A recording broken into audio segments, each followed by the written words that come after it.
রাঙ্গামাটির বাঘাইছড়ি পৌরসভার ১ নং ওয়ার্ডের মধ্যমপাড়ার প্রধান সংযোগ সড়ক ভেঙে গেছে। ভারী বর্ষণে প্রায় ১০ ফুট ধসে যাওয়ায় কলেজগামী শিক্ষার্থী, অফিসগামী মানুষ আর স্থানীয় বাসিন্দারা এখন চরম দুর্ভোগে। এখানে স্কুল আছে, এখানে কলেজ আছে, ওখানে মাদ্রাসা আছে, খুব কষ্ট পাইতেছি আমরা। যদি সরকারের দৃষ্টি আকর্ষণ করছে আমাদের, এটা যদি এখানে মনে করেন আমাদের একটা সরকারি কলেজ আছে, তাদের মধ্যমপাড়া একটা বাইতুল সরব কমপ্লেক্স আছে। তো এখানে অনেক ছাত্রছাত্রী যাওয়া আসা করে, এখানে আসতে যাইতে অনেক কষ্ট। তাই আমাদের এই ব্রিজটা হলে একটু উন্নত হইতো, একটু ভালো হইতো।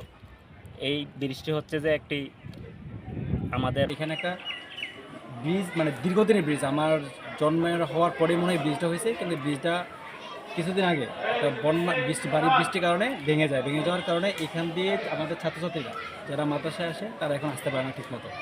তাদের জন্য খুবই ঝুঁকিপূর্ণ। ছোটো ছোটো বাচ্চারা মাদ্রাসায় আসে, তাদের জন্য ব্যাগের গটের বিদায় মাদ্রাসায় উপস্থিতিরও কম। তাছাড়া এখানে একটা ডিগ্রি কলেজ আছে, এখানে অনেক ছাত্রছাত্রী ভেঙে যাওয়ার কারণে আমাদের মোটামুটি এদিকে তো ছাত্রছাত্রীর আসা যাওয়াটা খুবই ঝুঁকিপূর্ণ। সাথে সাথে এখানে কোনো গাড়ি চলাচলও করতে পারতেছে না। তা আমরা যথাযথ কর্তৃপক্ষের কাছে প্রত্যাশা করব আমাদের এই ব্রিজটা যেন কি করা হয়, নতুনভাবে নির্মাণ করা হয়, আর সাথে সাথে রাস্তা যেন উঁচু করা হয়। এবং বাইতুল সড়কের ওপাশে যে রাস্তা, এই রাস্তাটা আসলে বছরের 6 মাস যাবৎ পানিতে ডুবে থাকে এবং অল্প কিছু জায়গা এখনও কাছাকাছি। এটা নিয়ে এই এলাকাবাসীর খুবই একটা সমস্যা থাকে সারা বছর। এটা আসলে মানে অনেকজনকে দেখানো হয়েছে, কিন্তু কোনো কাজ হচ্ছে না। সারা বছর এই জিনিসটা নিয়ে, এই রাস্তা নিয়ে এলাকাবাসী খুবই ভোগান্তি হচ্ছে। আমরা আশা করি এই রাস্তাটা অতি সহসা বন্যামুক্ত করা হবে। পিছনে ব্রিজ ভেঙে গেছে, আমাদের যাতায়াত করতে সমস্যা হচ্ছে, লেখাপড়ার ক্ষতি হচ্ছে।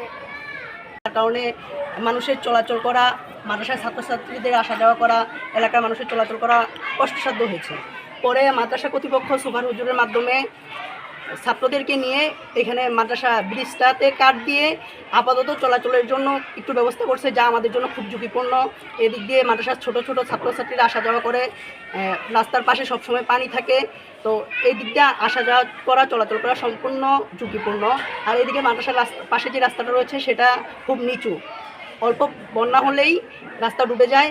মাদ্রাসার ছাত্রছাত্রীরা নিয়মিতভাবে মাদ্রাসায় আসতে পারে না, অনুপস্থিত বেশি থাকে। তো আমরা কর্তৃপক্ষের কাছে অনুরোধ জানাচ্ছি যেন দ্রুতভাবে মাদ্রাসার পাশের রাস্তাটা সংস্কারের উদ্যোগ হাতে নেয় তারা।